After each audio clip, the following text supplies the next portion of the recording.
Decía Chesterton que los ángeles pueden volar porque se toman a sí mismos a la ligera. Y también decía que, en esa misma frase, el diablo se cayó por fuerza de gravedad. Es una forma de él decir que el diablo se hizo pesado por su soberbia, se infló, se llenó de seriedad, de pesadez, y entonces por eso cayó de los cielos cuando era un ángel, y entonces se hizo ángel caído. Pero los ángeles, por otra parte, se toman a sí mismos tan a la ligera que vuelan. Me parece una frase siempre muy bonita desde que la conocí esa frase hace mucho tiempo. Está en un libro suyo, se llama Ortodoxia, uno de los libros que más me cambiaron la vida. Y me enseñó muchísimo sobre una frase también que es muy como de la costa de este país, como cogerla suave, estar más tranquilos en la vida, no preocuparse tanto por las cosas y no dejarse llenar como de pesadez en la mente, en la cabeza, etc. Y me gusta mucho porque tiene que ver con el tema del que quiero hablar hoy. Es sobre un libro, otro libro distinto. Un libro que he venido leyendo estos días, que alguien me ayudó a conseguir, y creo que es uno de los libros más interesantes que habré leído en mi vida. El libro se llama Ellos volaron. Ellos volaron. Está en inglés todavía, no ha salido en español. En inglés es They Flew. Ellos volaron, una historia de lo imposible. Así se llama el libro. Este libro, lo que me parece interesante, y por eso quiero hablar de él, es que lo escribió un historiador. Un historiador de una universidad muy importante de los Estados Unidos, de las más importantes, de la Universidad de Yale. Esta es la universidad donde estudió el vicepresidente de los Estados Unidos, el gobernador de Florida, gente, digamos, como muy relevante hoy a nivel de liderazgo y a nivel de este país, y en la historia también mucha gente muy importante y relevante. Es una universidad muy importante. Es Ivy League, es bueno, todo eso. Y este historiador, que en realidad ha escrito sobre temas completamente distintos que nada tienen que ver, supongan, qué sé yo, temas sobre el país de donde él viene, o sea, temas que ha ganado premios sobre historia y demás, un día le da por publicar este libro que es absolutamente extraño digamos, como a la disciplina suya y a lo propio de un profesor de estas universidades que en gran medida hoy en día parecen cooptadas por una especie de discurso hegemónico que está muy lejano del tema de este libro. Este libro es sobre historias de seres humanos que volaron, así como ustedes lo escuchan. Esto es un historiador, digamos, normal, renombrado, que una vez, cuenta él, estuvo en una especie de visita por vacaciones a España, y con su esposa entiendo que él visita un monasterio de los carmelitas, y allá una monja que les está haciendo, qué sé yo, turismo, y les está mostrando cómo es el monasterio, qué sé yo, le dice, acá se lavaban los platos en la época de Santa Teresa, acá tal cosa. Hay un momento en el que ella dice, esta es la habitación donde muchas veces levitó Santa Teresa. Y ese hombre quedó en shock, porque le impresionó cómo esta monja que contaba la historia, así como con toda naturalidad contó el lugar donde, qué sé yo, se lavaban los platos, cosas así comunes y corrientes, con toda esa misma naturalidad contó ella que levitó Santa Teresa. A él le impresionó mucho. O sea, ¿cómo puedes contar como una cosa tan corriente algo tan extraordinario, algo tan imposible? Él, que es historiador, que el historiador trata de apegarse mucho como a iniciar desde el escepticismo para construir, digamos, un relato, para reconocer la historia. Él le empezó a causar mucha inquietud eso, y dedicó, como a manera de hobby, quizá personal, sin hablar mucho de esto, muchos años de su vida a estudiar esa figura, la figura de que habían seres humanos que levitaban. Y ese es este libro. Este libro arranca contando, en gran medida, que esto es una cosa imposible, y que él entiende que es una cosa imposible, y que él entiende, por tanto, que una historia de lo imposible es una cosa absolutamente exótica, extraña, y que lo normal es que todo el mundo, digamos, va a ver esto y va a despreciar este libro y no lo va a recibir, porque evidentemente es una historia de lo imposible. Y él dice que con las herramientas que se tienen de las historias de estas personas, que esto es un fenómeno que se concentró especialmente, dice él, en los siglos XV y XVI, siendo en esa época poca capacidad de pronto tendríamos nosotros, ninguna más bien, de nosotros probar que esto sucedió salvo por testimonios. Él dice, el historiador, para saber y lo más posiblemente acercarse a un hecho, es a través de testimonios, y que esos testimonios, pues, sean contrastados con otros, pasen por toda una especie de disciplina que permita que uno pueda decir esto es lo que más se acerca a un hecho. O sea, esto pasó, realmente pasó. Y él dice que lo que pretende hacer aquí es, como en esa época no había fotografía ni videos como para probar esto, lo que sí existieron fueron unos testimonios, y él empieza a analizar cómo descubre que en esos testimonios hay toda clase de seres humanos. Hay gente, qué sé yo, sencilla, gente con muy poca educación, así como gente de grandes escalas sociales, gente importantísima, y que todos afirman que estas cosas verdaderamente sucedieron, que existen procesos legales, o sea, gente que lo afirmó, y que existieron pleitos, existieron discusiones, existió toda clase de formas quizá para uno decir es imposible que lo que esta persona afirmó, pues, o no parece ser que tantas personas además afirmaron esto y sea mentira. La cantidad de personas que lo afirman, en fin, todo eso el hombre dice, seres humanos tan impresionantes, tan inteligentes, como por ejemplo un hombre que fue el mentor de Leibniz, un filósofo muy importante, más o menos para los 15, 16, vio a José de Cupertino flotando en el aire. El tipo se convirtió al catolicismo a partir de ahí. Gente así que él empieza como a narrar y a contar y a encontrar que todos afirman que vieron seres humanos volando. Y que una especie de nota común en todos estos seres humanos que fueron vistos volando tiene que ver con una especie de condición religiosa. O sea, especialmente personas que fueron muy religiosas son las que afirman que esto sucedió. Entonces es muy interesante, o sea, es una cosa muy novedosa que uno no se esperaría que un historiador escriba. El libro es muy bonito, es muy interesante, tiene unas historias poderosas, especialmente se enfoca en la historia de Santa Teresa de Ávila, sobre la cual hay mucha documentación que reposa en la iglesia, especialmente sobre José de Cupertino, que también fue un hombre pues muy santo y tiene toda una historia, y también de mucho se habla de él, si no estoy mal hoy es beato, y sobre una mujer llamada María de Ágreda, o de Ágreda, también conocida como María de Jesús de Ágreda, o también la venerable María de Jesús de Ágreda, porque está en proceso de canonización, está apenas en el grado de venerable. Ustedes saben que hay unos pasos, está, qué sé yo, siervo de Dios, venerable, beato y santo. Ella es venerable, María de Jesús de Ágreda, una mujer muy mística, que Dios le hablaba, que tenía toda clase de fenómenos sobrenaturales. Es muy interesante porque él trata el tema de la sobrenaturalidad y el tema de los milagros. Lo cierto es que en el mundo católico hoy existe mucha explicación de en qué consiste y en qué no consiste un milagro, qué es lo sobrenatural, qué es lo preternatural, cuáles son muchas de estas características de milagros que pueden suceder en seres humanos. Entonces, así como existe la levitación, él también habla de la bilocación, y es cuando una persona está en un lugar y al mismo tiempo está en otro lugar. Y hay personas que afirman que esto sucedió, aunque esta, dice él, es mucho más difícil de probar porque necesitarías testigos de ambos lugares en el mismo tiempo. Así como, qué sé yo, llama también la transvección, que es cuando vas de un lugar a otro flotando, que es parecido a teleportarse, a transportarse. Habla de, en fin, toda clase de fenómenos que seguramente hemos visto en las películas, en Star Wars, en Marvel, lo que quieras, y que de alguna forma no son ajenas a muchas religiones. Esto no es, o más bien, no es exclusivo del catolicismo esto. Eso también, digamos, se afirma en muchas otras religiones. En las religiones, por ejemplo, asiáticas, esto sucede muchísimo, en orientales se habla mucho de esto también, de todos esos fenómenos. Quizá todos afirman que existen cosas así en todas esas religiones. Él dice que quizá la única que es común, solamente, que es exclusiva al cristianismo, es este fenómeno de los estigmas, que es algo que también que parece que sucedió en muchos santos y seres humanos, pues, digamos, muy místicos, entre esos San Francisco de Asís, el Padre Pío, que tenían las heridas de Jesús ellos en sus cuerpos y se produjeron de manera milagrosa. Todo lo demás, de alguna manera, parece que sucede en todas las otras religiones, o por lo menos afirma que han sucedido en muchas religiones y tal. Entonces él dice, hay que analizar todo esto, hay que entender, por ejemplo, que en el judaísmo sucedió, por supuesto, en el Antiguo Testamento hay casos similares, no propiamente de levitación, pero sí de cosas particulares. Por ejemplo, qué sé yo, animales que hablan. Entonces Balaam es un personaje del Antiguo Testamento, había un animal, una burra propiamente, que habla y que profetiza, que dice unas cosas. Está Habacuc, que fue llevado de Judea a Babilonia y de Babilonia a Judea otra vez, por un ángel volando. No es propiamente levitación porque lo agarró un ángel del pelo, del cabello, pues eso lo dice la Biblia. Y este hombre voló y volvió, le fue a llevar comida al profeta Daniel.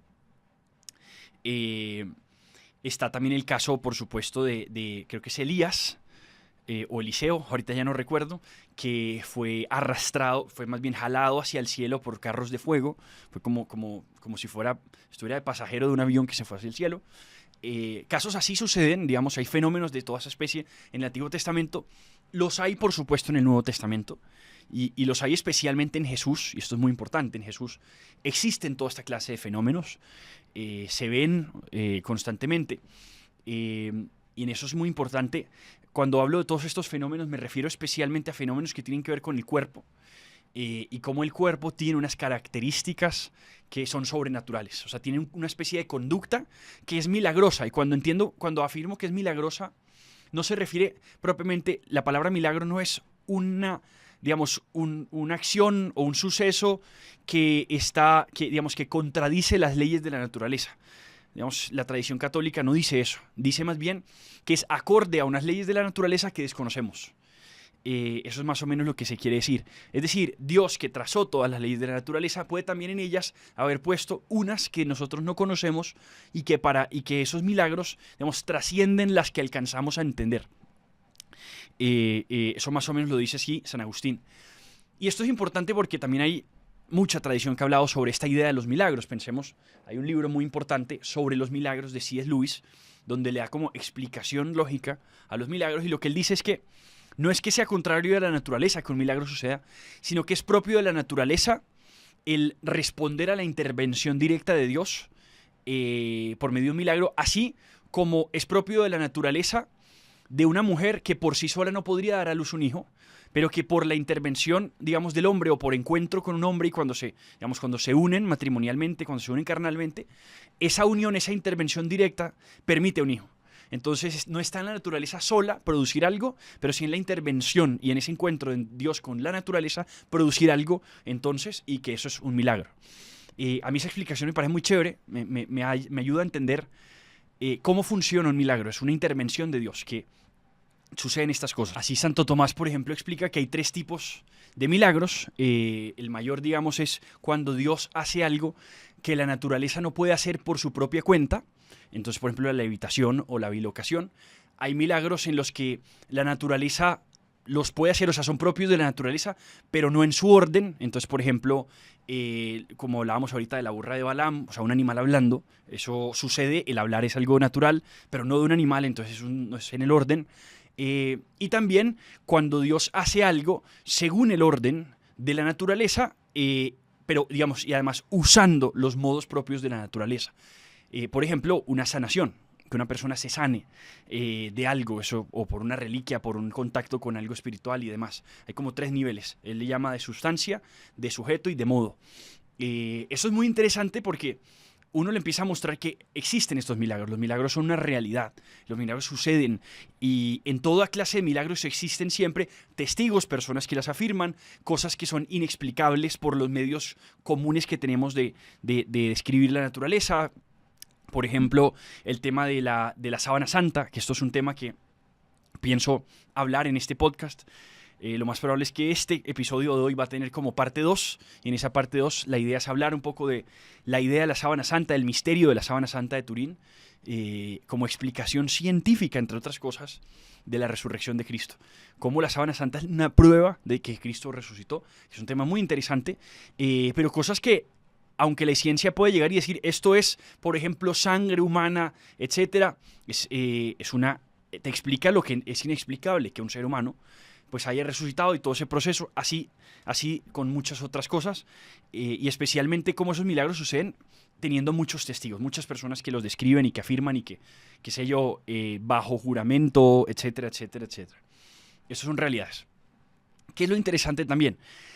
A lo que me quiero referir yo hoy es a milagros que tienen que ver con el cuerpo, como este de la levitación, que es lo que me llama mucho la atención de este libro. O sea, milagros que hablan de seres humanos flotando, por ejemplo, personas que levitan. Levitar es que sin ayuda, digamos, como de un ángel o de cualquier, digamos, realidad física o metafísica, sino por acción de Dios, una persona flota. Así de sencillo, flota, o sea, no, digamos, se suspende en el aire o sube mucho al aire, en fin. Esto es una cosa muy interesante. Aquí hay que hacer una especie de análisis también muy chévere, y es sobre lo que significa un cuerpo glorioso. Esto es muy chévere, también es muy interesante. Y básicamente lo que esto dice es que nosotros creemos en la resurrección de la carne, los católicos creemos en la resurrección del cuerpo. Eso significa que después de que nos morimos, que nuestro cuerpo se descompone, etcétera, existirá un juicio, y después de ese juicio final universal existirá algo que se llama la resurrección de la carne, y es básicamente vamos a tener de nuevo estos cuerpos que tenemos. O sea, vamos a vivir en cuerpo y alma. Nuestro cuerpo se va a descomponer con la muerte, pero esa decomposición enseguida, después del juicio universal, va a ser una realidad, y una realidad perfecta. O sea, nuestros cuerpos van a ser perfectos, van a ser gloriosos. Esa es la idea de un cuerpo glorioso. Y Santo Tomás de Aquino, a mí me gusta mucho esto, al final de la Suma Teológica, creo que es en la tercia, dedica un pedazo a hablar cuáles son las características de un cuerpo glorioso. Y me parece interesantísimo eso. Es muy chévere. O sea, ¿cómo va a ser un cuerpo glorioso? O sea, imagínate tú, tu cuerpo, pero qué sé yo, perfecto, en juventud y demás. Y él dice que hay 4 características especiales de un cuerpo glorioso. Él le llama eso: 1, luminosidad; 2, sutileza; 3, agilidad; y 4, impasibilidad. Repito, luminosidad, sutileza, agilidad e impasibilidad. ¿Qué es lo interesante y chévere de esto? Que todas estas estaban en Jesús. Que Cristo, al no tener pecado, de alguna forma, su cuerpo fue glorioso. Lo mismo seguramente María Santísima, pasa lo mismo al no tener pecado de ella. Entonces, un cuerpo glorioso, y todas estas suceden. Luminosidad, también se le llama claridad, es cuando está lleno de luz. Eso está más evidente especialmente en la transfiguración, cuando dicen los narradores del Evangelio que todo su cuerpo se llenó de luz. Esto es muy interesante. 2, por ejemplo, la sutileza. Esta es bien interesante, y sutileza tiene que ver con el poder cruzar cosas, por ejemplo, que ahí estarías desafiando las leyes de la naturaleza, que sé yo, cruzar una pared, por ejemplo. Esto perfectamente pudo suceder en el parto de Jesús, porque María fue virgen antes, durante y después, como también pudo suceder en un episodio de la Biblia cuando se narra que a Jesús lo iban a tirar por una montaña. Cuando él había visitado una sinagoga y había dicho: el Espíritu de Dios está sobre mí, había leído eso de Isaías, y luego dice que todo eso se había cumplido, los judíos lo iban a tumbar por una montaña. Y es interesante porque era una estampida de gente. Imagínense ustedes, qué sé yo, Rey León, así en la estampida de no sé qué contra ti. Es imposible que sobrepases una estampida de mucha gente que te quiere empujar a ti. Y dice que Jesús abrió paso en medio de ellos y siguió su camino. O sea, es una cosa, digamos, virtualmente imposible, pero él, por su, digamos, ese don que tiene propio del cuerpo glorioso, cruza el camino en medio de ellos y sucede. También está, por ejemplo, el de la agilidad, y este es interesante, y es que el cuerpo le responde a las inspiraciones del alma y no al revés. Hoy tenemos un alma que está limitada por la realidad corporal, por nuestra realidad material, y por tanto, si mi alma quisiera como elevarse al cielo, mi cuerpo, cansado, incapaz, no va a ser capaz. Si mi alma quisiera correr muy rápido, mi cuerpo, que no tiene tanto ejercicio, pues no es capaz. El alma tiene que limitarse todo el tiempo a la realidad del cuerpo. Allá va a ser al revés. El cuerpo se ajusta, se adapta, es capaz de responder a las inspiraciones del alma cuando tengas cuerpo glorioso. Entonces es tremendo. Y eso es un poco lo que explica bilocación, qué sé yo, levitación, cosas así. Santos que se emocionaron tanto que el alma quiso flotar y el cuerpo le hizo caso al alma y flotó. Eso es lo impresionante de una levitación. Y cuánta gente que afirma que eso es así. Y lo interesante es que este libro está lleno de documentación. El libro es un esfuerzo especialmente por recoger toda esa documentación, con mucho escepticismo, incluso en muchos casos desestima muchas afirmaciones hasta que llega a una conclusión. Y por eso, y la conclusión, él dice, la conclusión de mi libro está en el título: ellos volaron. O sea, al final, si hay manera de afirmar que eso sucedió. Es un hecho imposible, pero hecho, es lo interesante. Bien, y también está la impasibilidad. Y la impasibilidad es que un cuerpo glorioso, así como las personas en el cielo, pues no van a sufrir. Uno no sufre. Digamos, no se va a enfermar, no va a tener, digamos, daños ni nada por el estilo. Fulton Sheen dice precisamente eso, que Jesucristo no se enfermaba, no le daba gripa, no le daba nada. Nadie le podía hacer nada porque no había llegado su hora, hasta que hubo la hora en la que él le permitió al mal hacerle daño, digamos, que es la hora de su crucifixión. Y él dice: ha llegado mi hora. Esto es muy interesante. Y eso es la impasibilidad. Y miren, por ejemplo, cómo hay santos que tienen cuerpo incorrupto. Es decir, su cuerpo no se dañó. Y hace meses o menos, exhumaron de nuevo, o sea, sacaron el cuerpo de Santa Teresa de Ávila, y el cuerpo de Santa Teresa de Ávila está perfecto. Y no solamente está perfecto, sino produce un aceite impresionante, y así el de Carlo Acuti y el de muchos santos, que es inexplicable esto, como su cuerpo, después de años y muchos años, están perfectos, cuando lo natural es que un cuerpo se dañe, se corrompa. Y hay también, qué sé yo, pedazo del brazo de un santo que se mantuvo perfecto, la lengua de un santo se mantuvo perfecta, etcétera, etcétera, etcétera. O sea, cuerpos que quedaron incorruptos. Eso es la impasibilidad, ¿sí? No sufren daños. Eso va a suceder también cuando tengas un cuerpo glorioso en la resurrección de la carne.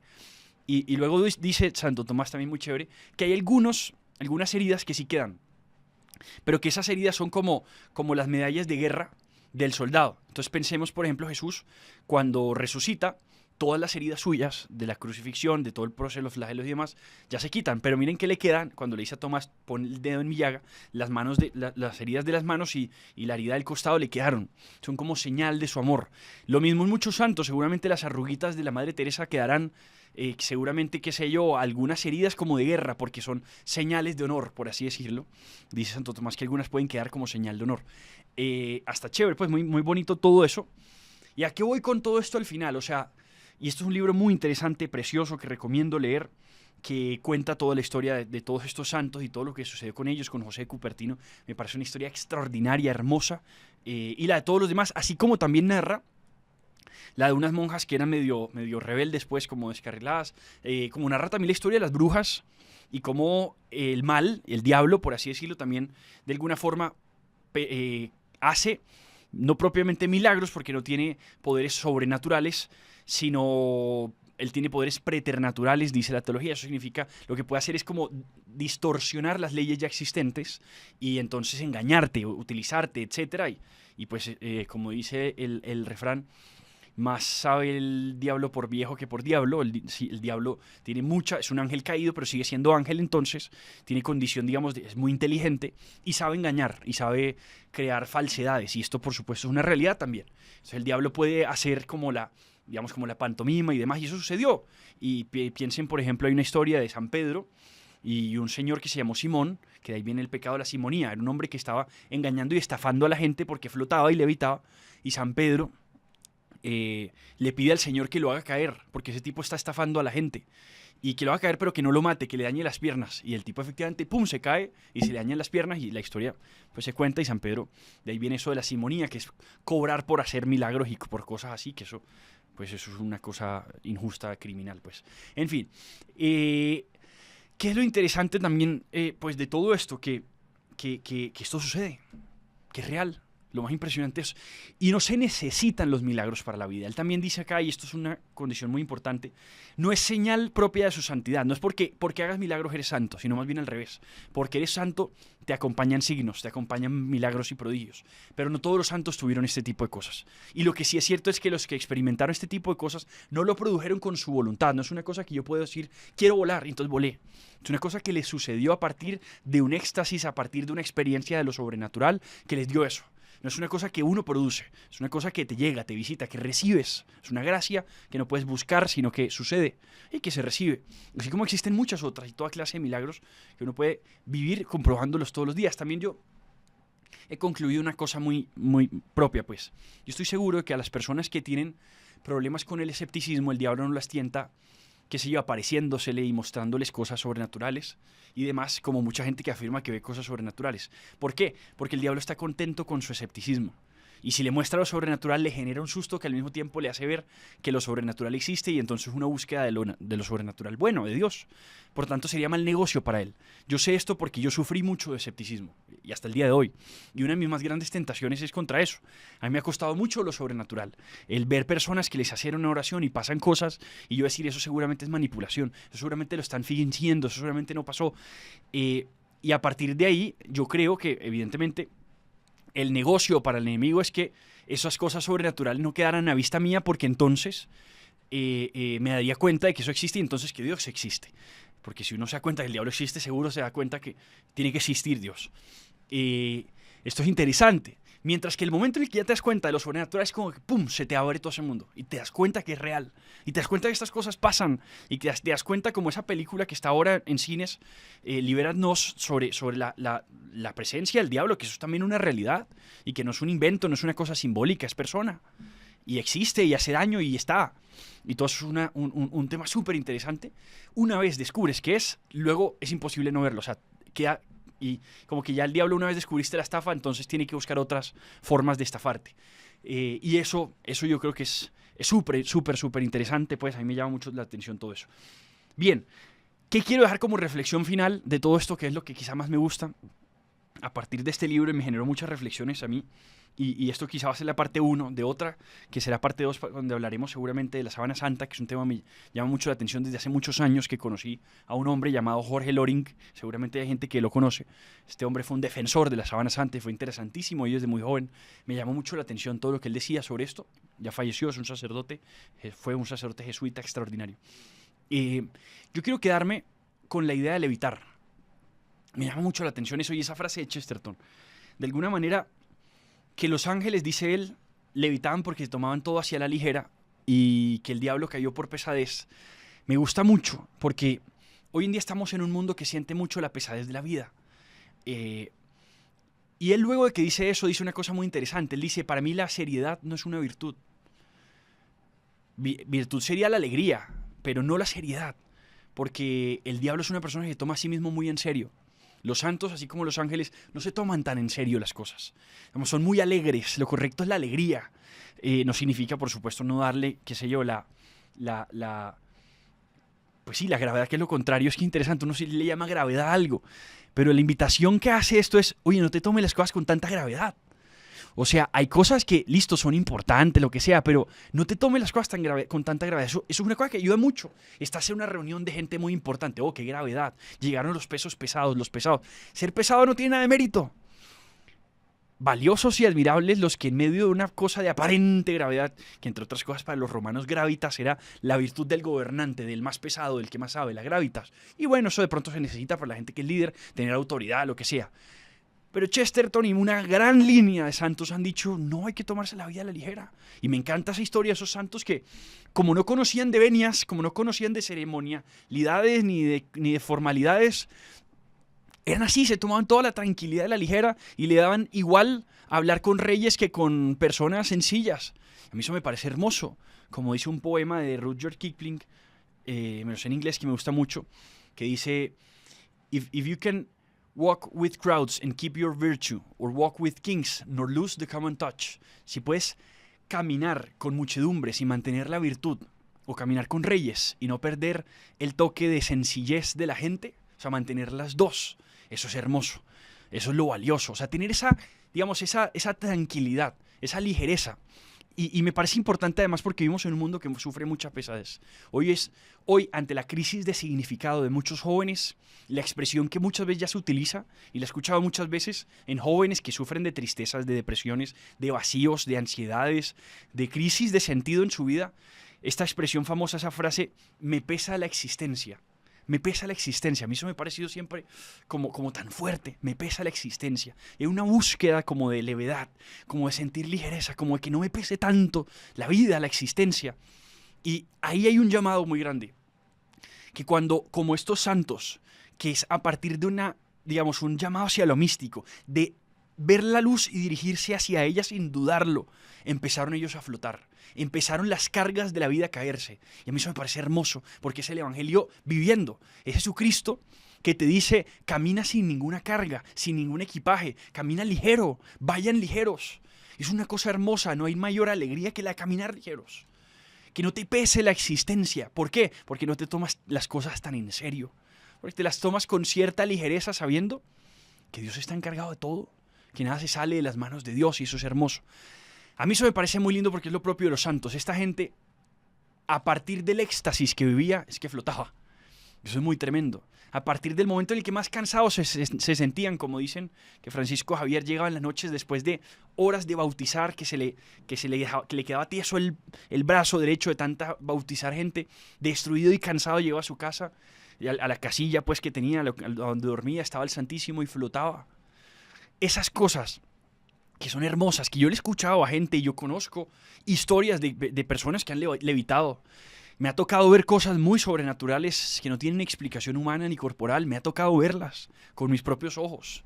Ver cómo las leyes de la naturaleza son desafiados con mis propios ojos. Hoy yo no tengo manera de negar eso porque lo he visto. Yo no fui de los que creyeron para ver, a mí me tocó ver.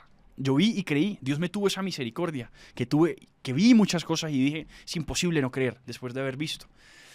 Ante todo eso descubrir que perseguir la luz, que buscar esa vida mística, esa contemplación de todas estas personas, descubrir a Dios. Después de ese éxtasis que se vive con Dios, todas estas cosas pueden pasar. No solo así lo ceremonioso, impresionante, flotaste, pero sino también en la ordinariedad, en lo sencillo de tu vida diaria y todo eso que hace que de pronto te pese la existencia, empieza a caerse. Cuando de pronto lo visitas, cuando te acercas a Dios y te lo quedas mirando. Hay una frase hermosa, y con esto termino, una historia hermosa, una historia muy linda, de un cura que veía a un señor campesinito que todos los días iba al sagrario, al Santísimo. Seguro conocen esta historia, es muy famosa. Y el cura, una vez que vio a ese campesino que siempre se sentaba y duraba horas en el Santísimo, un día le pregunta, le dice: Señor, ¿usted qué es lo que tanto hace cuando está frente al sagrario, cuando frente al Señor en el Santísimo? Y este señor, con mucha sencillez, le responde: Él me mira y yo lo miro. Y esa es la vida mística, esa es la vida contemplativa, eso es todo. No hay, ahí vas a sentirte tan ligero como los ángeles. Cuando cumplas esa sencilla acción, te sientas y sucede eso. Él me mira y yo lo miro. Cuando estás en comunión con Dios, levitas. De pronto, literalmente. Muy bien, y hasta aquí lo dejamos. Y nos vemos entonces dentro de 8 días. Gracias por escuchar.